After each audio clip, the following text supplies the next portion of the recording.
আমাদের এসপি সাহেবের প্রতি, যিনি আমাদেরকে দুর্নীতি ছাড়া এবং মেধা কোটায় আমাদেরকে চাকরি দিয়েছেন। আল্লাহর কাছে শুকরিয়া করে শেষ করতে পারবো না, বলার মতো কিছু নাই। আমি কথা বলতে পারছি না। অনেক খুশি লাগছে। আমি গত দুইবার, একবার বাইরে দিয়েছি, একবার দৌড়ের মধ্যে বাদ করছিলাম। এবার অনেক অনুপ্রেরণা পর আমি চাকরি পাইছি, আমি অনেক খুশি হয়েছি। আমি অনেক সংগ্রাম করছি। প্রায় আমার ইন্টার ফাইনাল পরীক্ষাতে আমি 3 মাস যাবৎ আমি কলেজে পড়া বাদ দিয়ে আমি চাকরি পড়া করছি। ইনশাল্লাহ আমি সফল হয়েছি।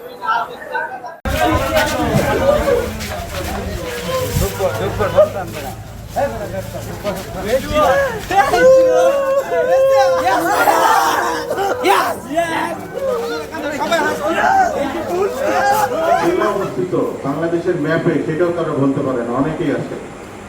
এবং আমি সুন্দরবন আর বান্দরবনের মধ্যে পার্থক্য কি, তো এইটাও অনেকেই পারে নাই। আমি বলবো যে পরীক্ষার্থীদের আরো সতর্ক হতে হবে। অনেকে রিটেনে ভাগে জেলা কয়টি বলতে পারে না, মানে একটা ছেলেকে না কয়টা এইটাও বলতে পারে না, বলে 10টা, কিন্তু নাম আর 10টার বলতে পারে না। তো এইটাও অনেকে বলতে পারে না।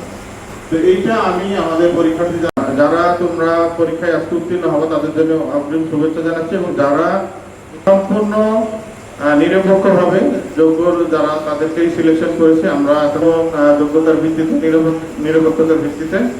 এখন আমি একটু সবাই একটু আমার মনে হয় সাংবাদিক ভাইরা এক পাশে হয়েছে 43 10 4 5 5 কোটায় প্রথম হয়েছে, দ্বিতীয় হয়েছে কেউ কোনো সময় কোনো অসুখ বিসুখ বা ফিজিক্যালি আনফিট হয় মেডিকেলে, তখন তোমার 10 0 8 9 43 10 0 8 9। সবাই জানেন যে এই যে নিয়োগটা নিয়ে আগের যে কালচার আমাদের দেশে ছিল, বর্তমান সরকার আসার পরে আমাদের স্বরাষ্ট্রমন্ত্রী মহোদয়, মাননীয় স্বরাষ্ট্রমন্ত্রী মহোদয়, আমাদের আইজিপি স্যার সেভারেল টাইম আমাদের সাথে মিটিং করেছে এবং বলছে এই নিয়োগটা বর্তমান সরকার যে দিচ্ছে এই নিয়োগটা সম্পূর্ণ ফ্রি, ফেয়ার এবং নিরপেক্ষ হতে হবে। তা আমরা সরকারের যে পালস, আমরা শুধু সেটাই বাস্তবায়ন করেছি। আর এইখানে চাপ বলতে কিছু নাই, এখানে আমরা নিরপেক্ষভাবে কাজ করছি। আপনাদের সহযোগিতা সহ মিডিয়া অনেক সময় প্রচার করেছেন আপনারা, এবং স্থানীয় যে রাজনীতিবিদ আছে তাদেরও আমরা ব্যাপক সহযোগিতা পেয়েছি।